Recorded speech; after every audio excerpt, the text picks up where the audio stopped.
Doon pa lang sa introduction mga kababayan ng kwento ng kanilang defense, kahit hindi abogado, ang tumingin mga kababayan, weak defense, kasi malayo sa katotohanan, dapat ang defense mo based on truth.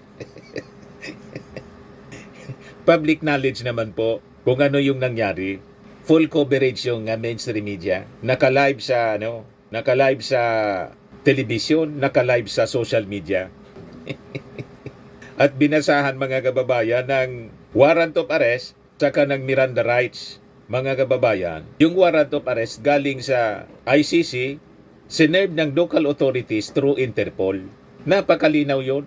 Sa bagay, sanay sila mga kababayan sa ganyan na mga kwento tulad ng pagbabanta ni Sarah. After na magbanta, sinabi ni Sarah, wala man nga niya kung ginawang pagbabanta. Ito naman po yung bago naming product na binibenta online. iGlow Serum, whitening po siya. Tingnan ninyo yung epekto sa aking anak na architect before and now. Yung mga inquiries po ninyo, dumiretso na lang kayo sa kanyang Facebook account, Riz Maravillas. Joke time muna tayo mga kababayan kasi tensyonado ang mundo. Tensyonado dito sa atin po dahil sa politika. Hindi mapakali yung mga DDS. Tayo mga kababayan na sumusuporta sa gobyerno, relax lang tayo. Joke time muna, bago pag-usapan natin yung mga mainit na kwento. Padala ito ni Vina Melchor. Ang joke niya po, ang title, Kwentong Pang-abay. Sabi ni Nicolas, pre, alam mo, binagsak ako ng Filipino teacher ko noon.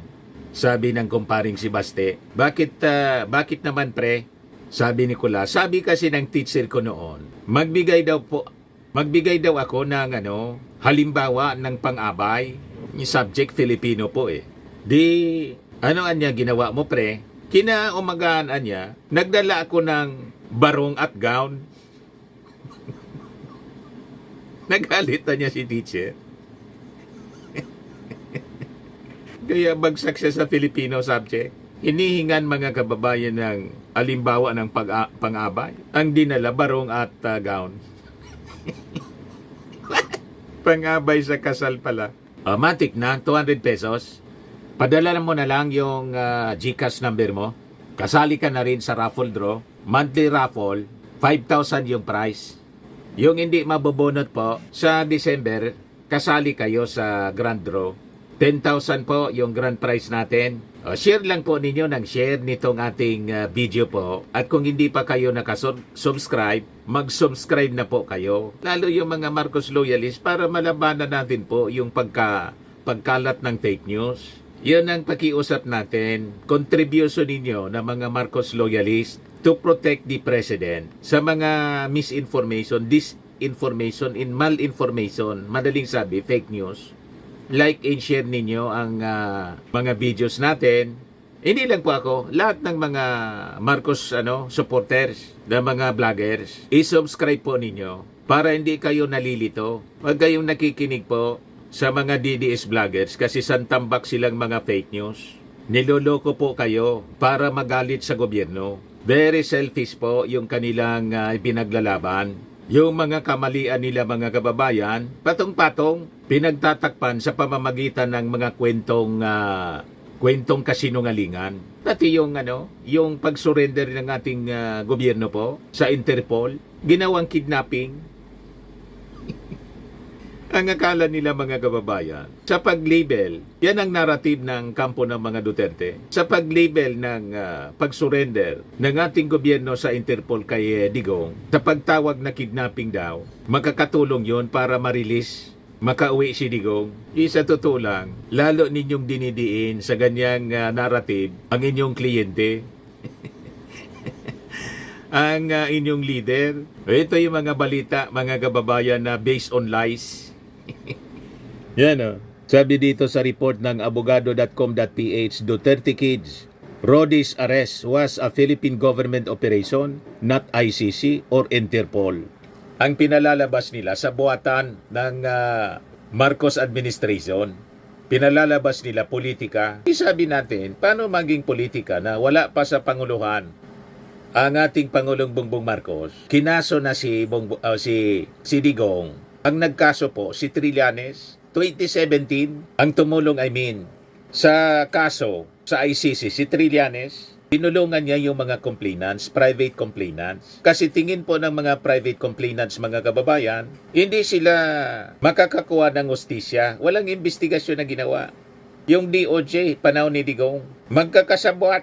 There is a failure of judiciary. Sa admission mismo mga kababayan ni Boying Rimulya sa investigasyon ni Super Ate sa Senado. Kaya itong narrative ng mga Duterte po, malabo. Bakit malabo? Based on lies. Lies in deception. Yan o. Sabi dito sa balita, the children of former President Rodrigo Duterte have ramped up their legal offensive by telling the Supreme Court that their father's arrest was orchestrated by the local authorities, not by the International Criminal Court or Interpol. Doon pa lang sa introduction mga kababayan ng kwento ng kanilang defense, kahit hindi abogado, ang tumingin mga kababayan, weak defense, kasi malayo sa katotohanan. Dapat ang defense mo based on truth. Public knowledge naman po kung ano yung nangyari. Full coverage yung mainstream media. Naka-live sa television, naka-live sa social media. At binasahan mga kababayan ng warrant of arrest saka ng Miranda rights. Mga kababayan, yung warrant of arrest galing sa ICC, sinerve ng local authorities through Interpol. Napakalinaw yun. Sa bagay, sanay sila mga kababayan sa ganyan na mga kwento tulad ng pagbabanta ni Sara. After na magbanta, sinabi ni Sara, wala man nga niya kung ginawang pagbabanta. Recorded lahat yung ganyang mga sinabi. So sabi dito, in their separate traverse, a formal method of disputing or denying a statement of fact asserted by the opposing party in a legal proceeding. Yan ibig sabihin ng traverse. They insist that his arrest and transfer to The Hague were illegal, procedurally defective, and constitutionally infirm. Argumento mga kababayan ng Duterte siblings, the fact anya that the diffusion came directly from the ICC's legal branch without undergoing the Interpol General Secretariat review and was acted upon unilaterally by Philippine agencies lays bare the alarming truth. The arrest was orchestrated by the Philippine government itself out of personal interest, not through mere Interpol cooperation. Malabo po yung mga argumento ng abogado. Davao City Mayor Sebastian Duterte, Davao 1st District Representative Paulo Duterte, and Veronica Duterte have filed separate petitions for habeas corpus before the Supreme Court demanding their father's return. The Supreme Court required the respondent officials to submit their comments and later directed the siblings to file their traverse.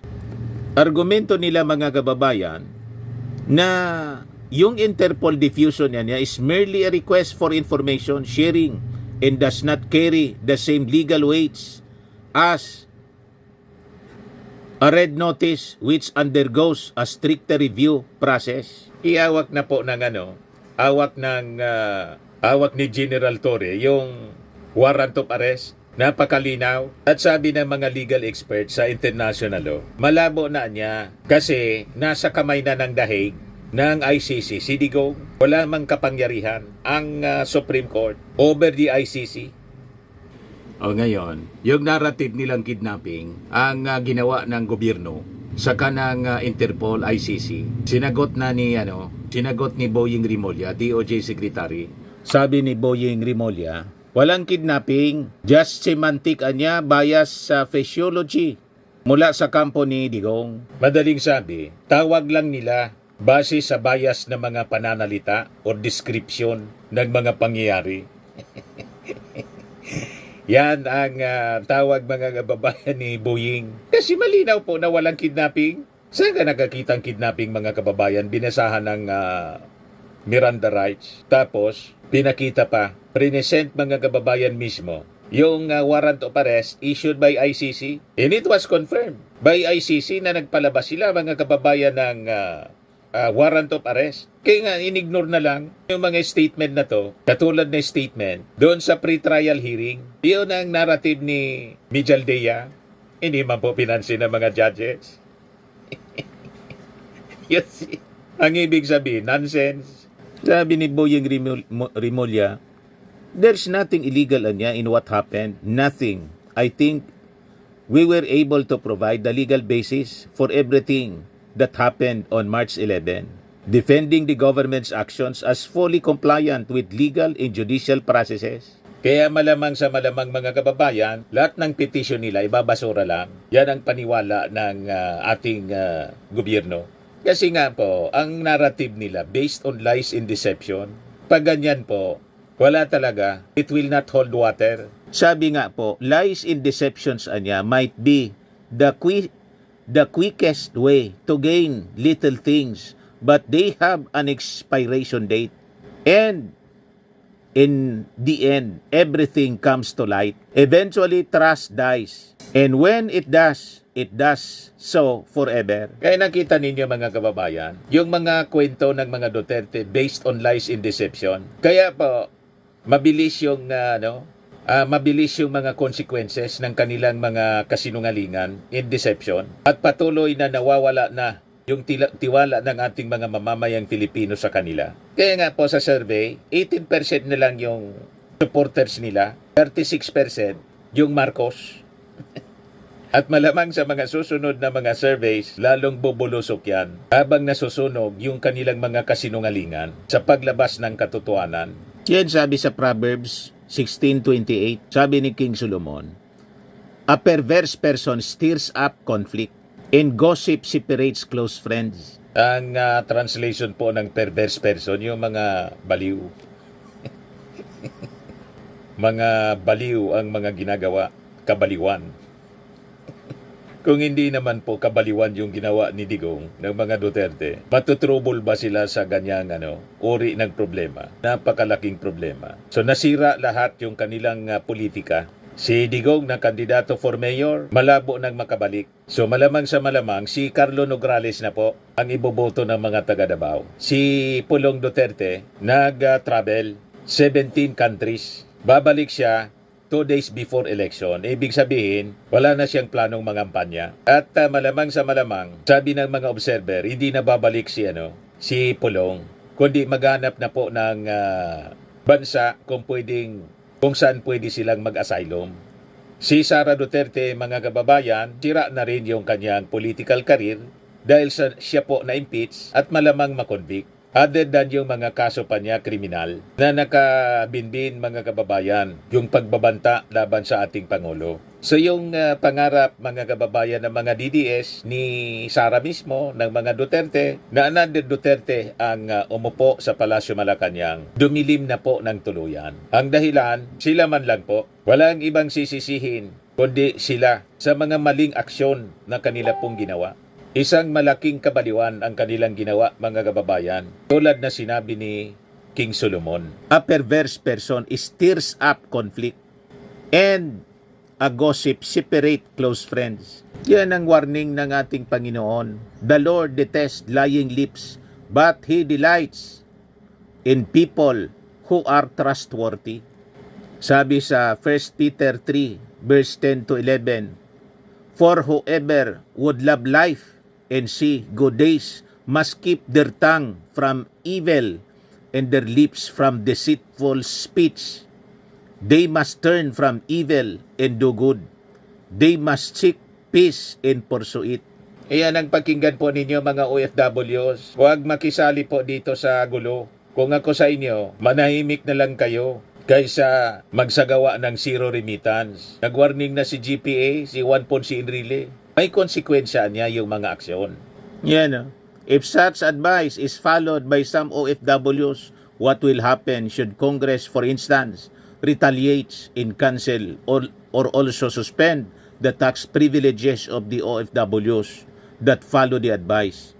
Kaya sabi niya, whoever advise OFWs to suspend the remittance of their earnings abroad to the country should think many times about the adverse consequences of the advice to our OFWs.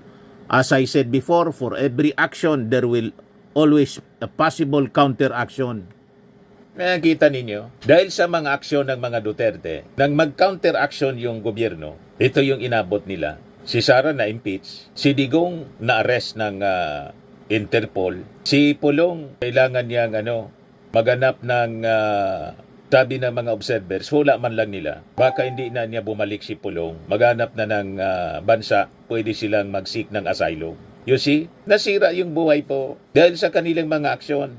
O kayo mga OFW, gusto ninyong sirain din yung buhay ninyo? Pag ninyong subukan, baka masira yung buhay ninyo. Ang tanong, pag nasira yung buhay ninyo, sasakluluhan kayo ng mga Duterte na nagtatago na po sila ngayon? Si Bato nagtatago na. Si Digong na nakakulong na. Si Sara, malamang sa ma-impeach mga kababayan, na-impeach na siya, ma-convict, and perpetually disqualified to run any elective position. You see, lahat ito consequences ng kanilang pakikipag-away sa dati nilang ka-unit team. Hindi man sana sila di ba? Hinayaan tuloy ng gobyerno na ma-arrest si Digong through Interpol. May pending case siya sa ICC na final ng mga private complainants. You see? Kaya yung paninisi ninyo po sa ating gobyerno, sa ating Pangulo na pinulitika po, malabo yan na paniwalaan ng ating mga mamamayan Filipino kasi ang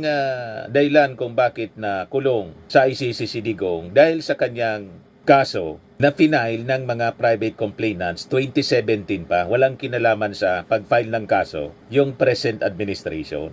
Naintindihan na ninyo mga OFW. Pagkatapos, mangingialam kayo dito sa kinasadlakan na problema ng mga Duterte. Makabubuti po to heed the advice of Enrile para iwas gulo, iwas problema. At itong ating programa mga kababayan, atid sa inyo nitong ating mga sponsors. Fairmax Firming and Lifting Cream. Pinapay po sa mga pulses in affected area. Mainam po ito sa mga pains at paninigas ng mga kaso-kasuan. Ito sa mukha naman yung application, anti-aging, Automax po siya. Ito ay Glow 60 mga kababayan. Whitening po siya. Made in South Korea. Ito naman po, Ningxia Red Mix Fruit Drink. Gawa po siya sa goji berry. May anti-cancer properties po siya. At sa mga nagana po ng malinis and spacious fitness gym, pumunta lang po kayo sa aming Colossal Fitness Gym. May Grab ka rental din po kami. At bills payment po sa aming office.